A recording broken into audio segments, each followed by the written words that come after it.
So here's what I say about that.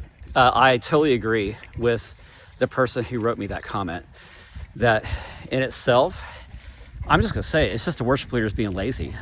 I mean, and I say it because of this reason. Most of you have a 9 to 5 or an 8 to 4 Monday through Friday.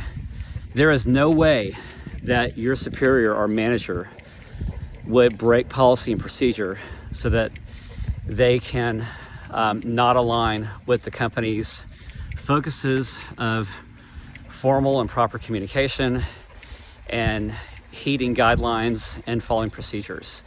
And when you are leading any kind of people in any organization, it's your responsibility to carry out what's expected, what's agreeable, and what is determined by upper management. Now, look, I know the church is not a business. I can hear the arguments already. However, why do you think God said, without the vision, people perish? So that applies to no matter what your job is, if you serve at a church or not, you, worship leader, have a commitment to your people. Just as Moses had a commitment, right? He had to follow out God's orders, and then look what happened when he didn't. There's your example, okay? If you say, well, we shouldn't have standards of ministry, I totally disagree. If you want to grow your ministry, you're going to have standards and do things that are also not popular as a leader. And that means that you have to get off your duff and do what is appropriate.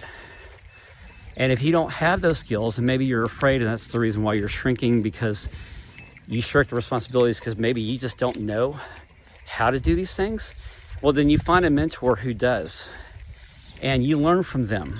You learn from that person.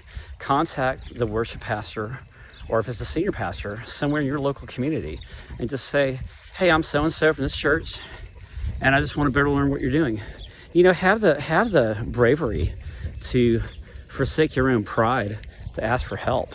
It's not hard. I mean, that's what I did all through my 20s. You can ask every mentor that knows me, and they'll say, oh yeah, Dempsey would call me up, ask questions, take notes, record voice memos, because you're trying to learn to do things right, and there's nothing wrong with that. Again, in the corporate field, you have people do this all the time. Say, hey, can I take, 15 minutes, 30 minutes of your time just to pick your brain? That's all it takes. So, and if you're with a leadership who doesn't endorse that, and you're in that church, maybe you're not the right church. Anyway, that's just my take on things. And remember, worship deeper, lead stronger.